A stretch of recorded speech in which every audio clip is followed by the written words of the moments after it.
Eu estava andando na cidade de Bauru, o grande coração do Brasil, e eu me deparei com uma foto maravilhosa em uma loja de comida saudável, que é essa foto aqui. Eu não sei quem é esse moço, que é o Vitor Boff, então um abraço aí, não é nada pessoal, mas eu quero aproveitar esse momento que eu vi essa foto maravilhosa e eu quero falar, trocar uma ideia com vocês sobre o porquê a gente não deve traçar fotos na hora de desenhar.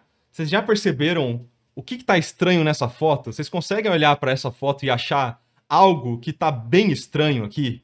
E a gente vai destrinchar um pouquinho e trazer outros causos aqui para vocês sobre por que você não pode traçar fotos, tá? A marmita gigante? Não, não é por isso, gente. Não é por isso. É simplesmente porque o braço esquerdo desse cara parece minúsculo. Não parece que ele é forte, né? Que ele tem 1,5 m de bíceps, tá ligado? O braço esquerdo dele parece simplesmente... Mano, eu não sei não, assim, mas acho que não dá pra tomar suco de um lado só, né? Com todo respeito aí, de novo, Vitor Boff, nada pessoal, é só uma questão de fotografia e de desenho, tá? Mas olha esse braço aqui. Olha como a perspectiva desse braço e a câmera, da forma que foi setada, e a pose dele, parece que ele não tem um braço, parece que a mão está saindo, segurando essa marmita, está saindo do ombro dele, tá? Então, vamos lá, vamos conversar o porquê que você não deve traçar fotos e o porquê que a pose dos seus personagens e a perspectiva importa e muito. Vocês já devem ter visto várias fotos aonde você sente um estranhamento e não entende o que está acontecendo, né? E assim, eu separei algumas fotos para mostrar exemplos de coisas que podem soar estranhas para os nossos olhos, e essa palavra faz sentido, né? Essa frase faz sentido. Mas, por exemplo, tem essa foto aqui que eu encontrei desse menininho que a posição da mão dele é perfeita para cobrir o antebraço dele e parecer que a mão do menininho sai do cotovelo dele, entendeu? É um ótimo exemplo disso. Tem um outro exemplo bem legal também dessa modelo e dessa foto que está disponível lá no Unsplash, é gratuito o uso dessa foto aqui, mas que simplesmente o pé dela some atrás da perna que está na frente. Nesse caso aqui, a perspectiva também não ajuda muito, porque a perna dela acaba cobrindo o outro pé. A gente vê um relance de pé, mas se você só traçar essa foto aqui, você aceitar que isso aqui é bom só porque está na internet, ou é bom só porque é uma foto, o que vai acontecer é que você simplesmente vai desenhar uma personagem que não vai dar para entender se ela tem pé ou não, aonde que está o posicionamento desse pé. A mesma coisa com essas outras fotos aqui. Por exemplo, nesse caso, de novo, o pé, na perspectiva, tá cobrindo completamente a perna dele. Então, parece, sei lá, que ele é uma sacola, não é o pé dele, né? A gente não tem uma leitura muito interessante do pé dele. Então, de novo, não é porque você usou uma câmera profissional que você vai tirar fotos boas, nesse caso aqui. Por mais da hora que seja a luz e tal, essa foto ela não comunica a mensagem da melhor forma possível. Por isso que é muito importante que a gente pense e planeje a pose dos nossos personagens e, de novo, pensando na perspectiva de como aquilo vai alterar a nossa câmera. Vocês já devem ter visto várias outras fotos. Mas tem uma que para mim é a campeã, tá bom? É a campeã de todas, que é simplesmente a câmera do Big Brother Brasil, mano. Vocês já viram a câmera do Big Brother Brasil, especificamente naquela região externa da grama? Sempre que alguém deita ali, eu sempre acho que a pessoa, ela é, cara, super distorcidinha, assim, sabe? Se você traçar a foto dele, olha o tamanhico do pé dele. Ai, que bonitinho. Ai, que bonitinho. O pezinho dele. Mano, simplesmente ele parece uma pessoa extremamente desproporcional, né? Porque nesse caso aqui, a câmera que eles têm que usar na grama ali do Big Brother é uma câmera de um zoom absurdamente grande, né? Porque eles estão super longe deles, mas para chegar perto eles têm que usar umas câmeras de às vezes 400 milímetros, umas lentes, né? De às vezes 400 milímetros, 300 milímetros. Uma câmera que ela vai, digamos assim, matar a perspectiva. E nesse caso aqui, não ter a distorção da perspectiva faz com que ele fique muito curto. Nesse caso, não é só uma questão de sobreposição de elementos, mas aqui é uma questão de perspectiva mesmo, achatada, entendeu? Então, se você só traçar essa foto para desenho, para, sei lá, parecer uma pessoa deitada, vai causar um estranhamento muito grande, especialmente se você fizer isso traçando outras fotos de perspectivas diferentes, utilizando lentes de câmeras diferentes. Olha o tamanho desse pezinho dele, gente. Ah, Arthur Ursur tem meu. Eu vou te dar um exemplo melhor ainda. Melhor ainda. Ó, montei essa ceninha aqui no Blender para que vocês pudessem ver a diferenciação que rola entre lentes mesmo das câmeras. Então vamos começar com uma lente 400mm. Vamos lá. E a única diferença entre essas lentes, entre essas câmeras que eu setei aqui no Blender, a única diferença é o zoom, a aproximação da câmera. Então, para manter os personagens dentro do quadro, eu aproximei a câmera ou distanciei a câmera. Então, nesse caso, como é uma lente de 400mm, no 3D, ela vai estar bem distante. Olha a distância que está essa lente de 400mm. Essa foi a câmera que fez com que o Arthur Aguiar tivesse um pezinho pequenininho, né? Bem bonitinho. Aqui, ó, só para vocês entenderem, essa é a câmera de 35mm. Olha a posição dela para manter a personagem no enquadramento. Uma lente de 85mm, 200. Percebe a distância no espaço? Ou seja, quanto menor o número dessa lente, mais próximo a gente precisa estar para manter o enquadramento do nosso personagem. Vamos dar uma olhada, então, de novo, na de 400mm. Eu vou pulando aqui agora para a de 200mm, 85mm, 50mm, 35mm, 25mm e 15mm. Bum! Os olhos mais atentos perceberam uma grande mudança aqui, além obviamente, da distância entre os personagens, né? Mas o que faz isso, essa distorção muito grande, é o distanciamento entre os nossos pontos de fuga.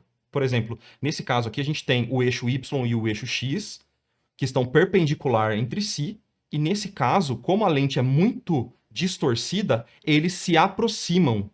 Quando a lente é muito grande, né, eles se distanciam, ou seja, esses eixos perpendiculares, esses pontos de fuga que estão perpendiculares, o que acontece é que vira quase aquela câmera isométrica, né, sem quase nenhuma distorção.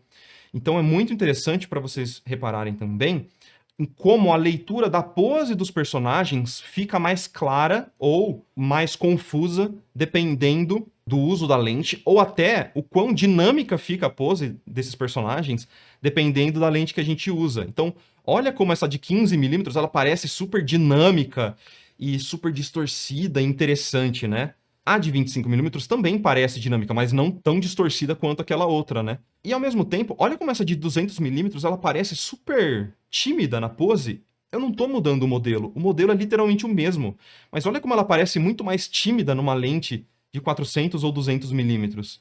De novo, não ter o conhecimento de desenho e só for traçar foto para usar como base de um desenho ou qualquer outra coisa que você vai fazer isso, além de antiético, isso pode deixar o seu desenho muito travado, com poses sem graça, sem dinamismo num desenho, sem deixar o seu desenho interessante, ou mesmo, se você misturar fotografias onde foram utilizadas lentes diferentes, você pode criar aberrações, tá? Vamos falar bem o português correto, tá? Você vai criar só aberrações mesmo. Então, é muito interessante que tem toda essa distorção, mas a pose da personagem, dependendo da posição, ó, ela fica até mais clara. E a gente pode até sair dessa câmera, ó, e também observar que dependendo da posição da câmera que você coloca na sua personagem, a pose dela fica ainda mais clara, ainda melhor, sabe? Com uma leitura melhor. A gente entende aonde estão todos os elementos dessa pose. Essa pose assim, ó, a gente consegue torcer a ponto de ainda assim ter bastante espaço negativo entre o braço dela e o corpo, e você entende perfeitamente aonde começa, aonde acaba cada linha do corpo dela, tá vendo? A mesma coisa para esses outros personagens, ó. Então, esse personagem aqui, se a gente gira um pouquinho a câmera e mostra aqui, por menos interessante que seja a pose dele, que ele tá fazendo uma pose tipo super simples, né? A gente consegue ter uma leitura muito clara dos elementos do corpo dele. Mas, se a gente girar a câmera e posar esse personagem de qualquer jeito para essa câmera, a gente vai causar aquilo que eu mostrei para vocês. Vai colocar, por exemplo, a mão dele sobrepondo completamente o antebraço dele, tornando ele um personagem extremamente mirradinho, né? De um dos braços, obviamente, né? O outro braço dele é imenso.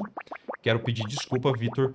Só tô usando aqui para falar seu exemplo aqui para falar de desenho, tá? Desculpa, qualquer coisa. Mas enfim, e também você utilizar da sua câmera de uma forma meio indisciplinada, sem muito critério e só colocar o personagem porque sim, também não vai colaborar muito com a sua ilustração, com a história que você quer contar, que no final das contas é para isso que a gente desenha, certo? Faz muito sentido você parar para observar, analisar, girar o personagem, utilizar do próprio Blender para trocar a lente dessa câmera, ou quando você for tirar foto de alguém que vai posar para você, presta bastante atenção na leitura da pose, nesses espaços negativos que ficam entre um elemento e outro. Percebe se não tem nada escondido atrapalhando a leitura daquela pose. A mesma coisa aqui, ó.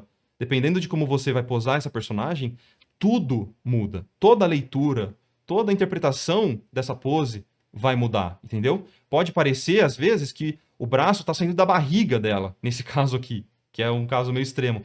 Especialmente se você alinhar a linha superior do braço com a linha inferior da roupa dela. Parece que é uma coisa só. Você entende o que eu quero dizer? Gera umas tangentes, que é o termo correto disso é tangente, né? Gera umas tangentes que mudam o significado real ou a intenção original daquela pose, entendeu? Na verdade, isso aqui é só um vídeo para vocês refletirem um pouquinho sobre se vocês estão usando de forma disciplinada aí 3D, fotografia no trabalho de vocês, sem prestar atenção na comunicação da pose dos seus personagens, das histórias que vocês estão contando. Isso aqui é um exemplo que é mais fácil de visualizar de personagem, mas isso também acontece em cenário e acontece em outros lugares também.